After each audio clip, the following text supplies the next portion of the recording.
You know her work from Occupy Corporatism, Activist Post. You know her work from InfoWars, from SGT Report. Everybody is picking up Suzanne's material. Suzanne, welcome. Thank you for having me.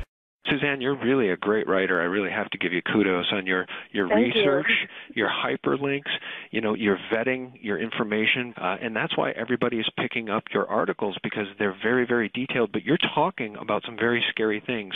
We do that too here at SGT Report. I talk to a lot of smart people. I spoke with James Wesley Rawls not too long ago, who said, and I quote, "We're entering into an age of deception and betrayal by our own government." And Suzanne, that's basically what you've been writing about across the board, whether it's vaccine information or your article titled U.S. Army Tactical Manuals Describe How to Control Domestic Insurrection. Why don't you let people know why you wrote that and what it means?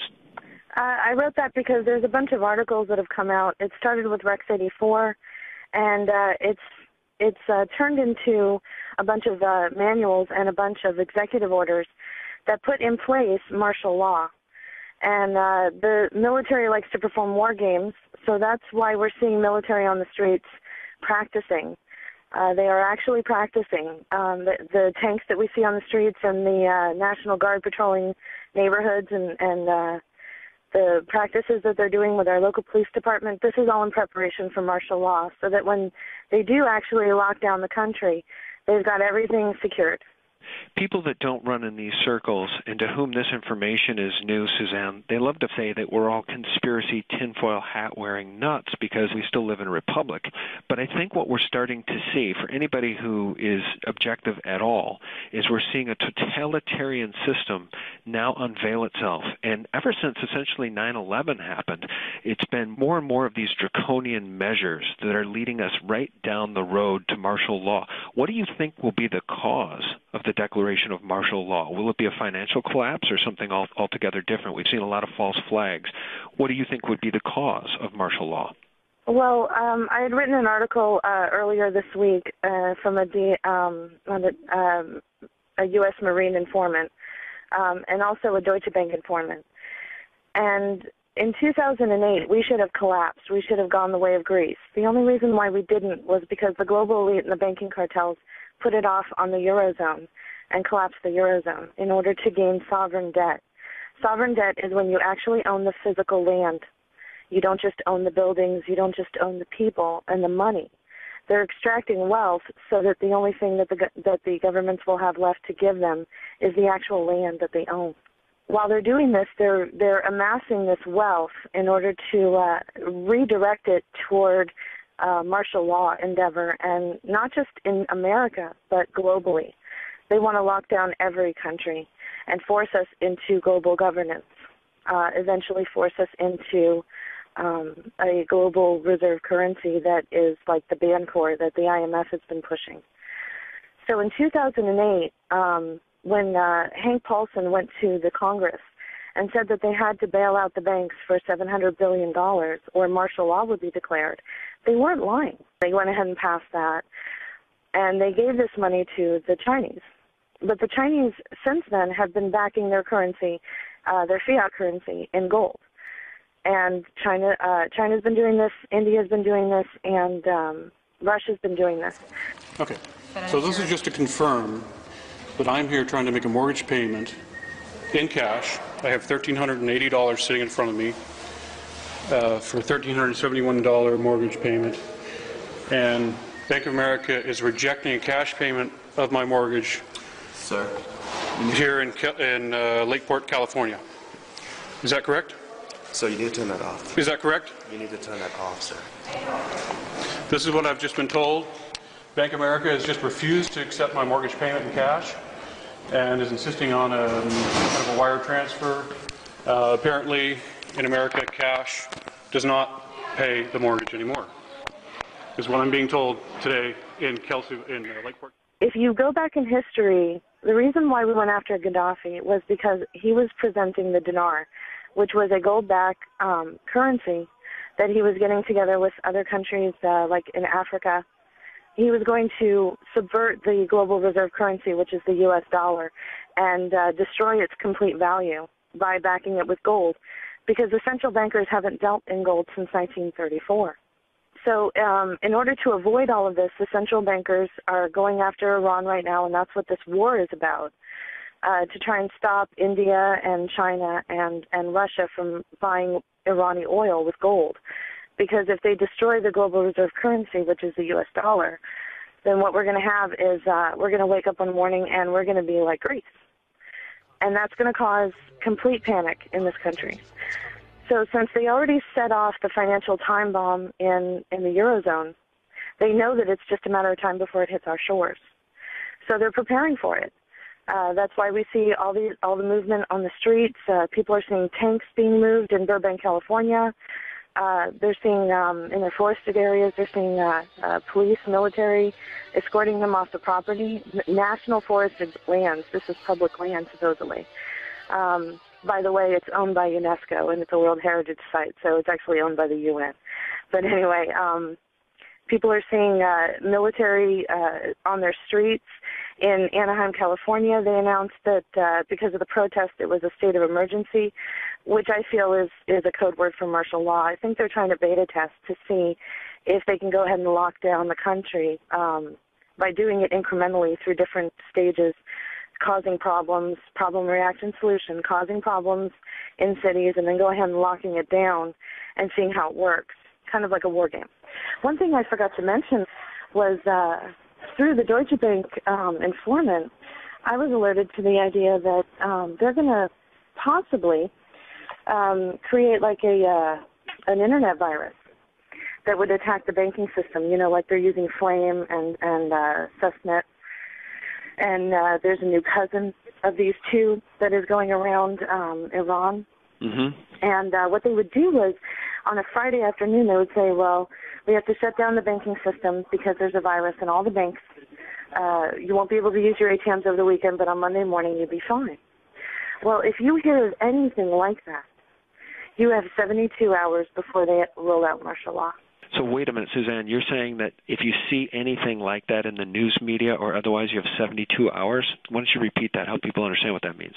When they're going to roll out martial law, they think that when the financial collapse hits the shores of the United States, they have 72 hours.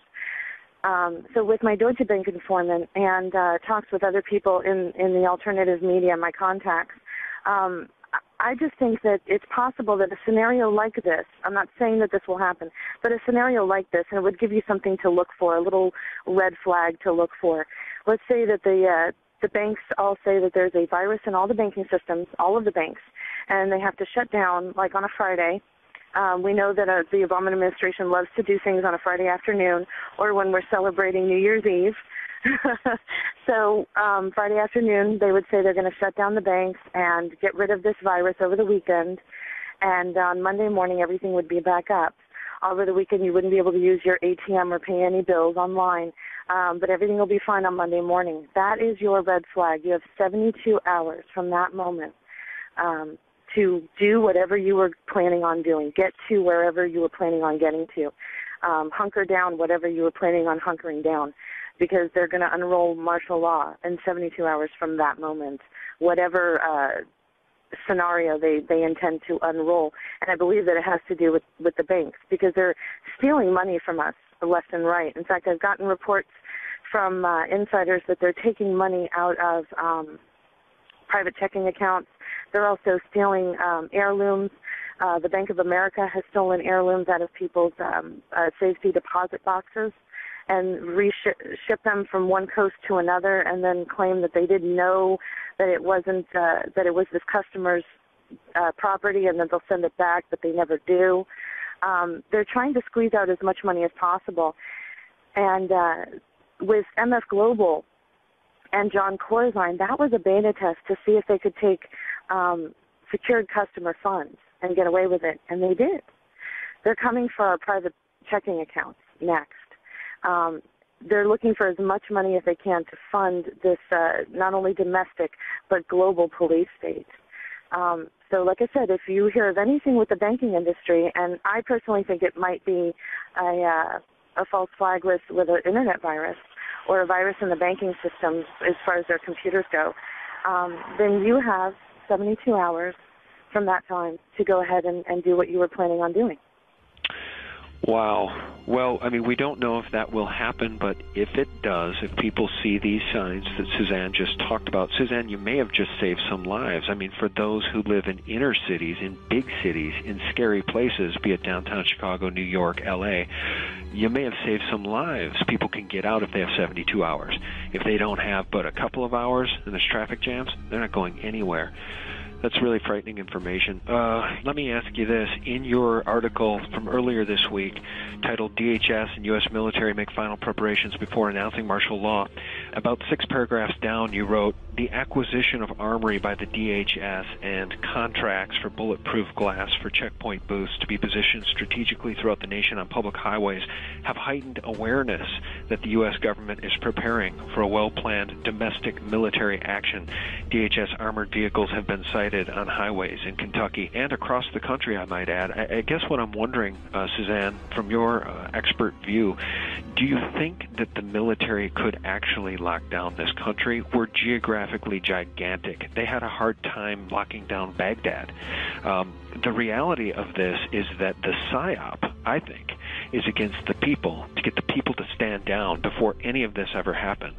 Because if they move on Chicago or any major American city, it's going to send a message to the rest of the patriots in this geographically huge country that it's time to take action. It's time to embrace the Declaration of Independence and throw off these despots. What do you make of what I'm saying here? What do you think the reality is of them being able to lock down this country in any sort of martial law capacity? I agree with you that it's going to be difficult, and that's why they've done beta testing. The NATO summit, we saw that they were trying to do that there as well. They've allocated foreign troops. They've been training with the Polish army and the Russian army. The Russian army has shown up in Colorado. There have been reports that the Russian army have been starting the fires. And the reports that I got, that I put in that article that you just mentioned, the fires were started right in front of areas that were militarily secured.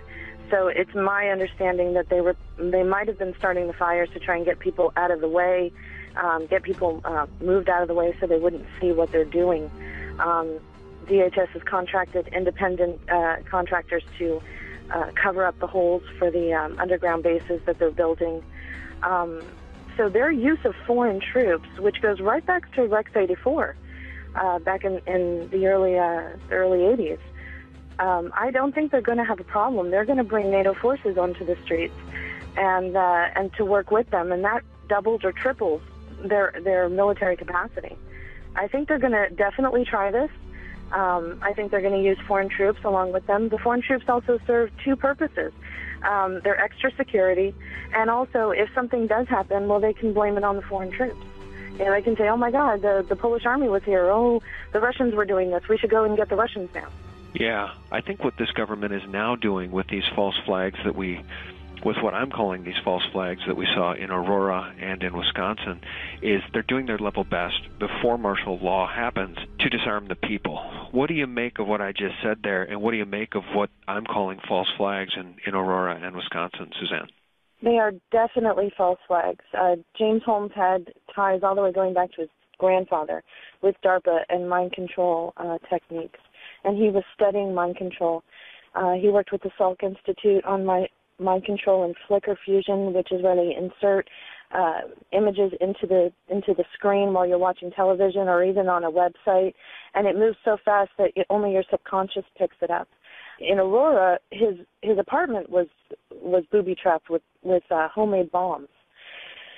And the Pentagon has just come out and said that a lot of people homegrown terrorists are building these homemade bombs, and so Congress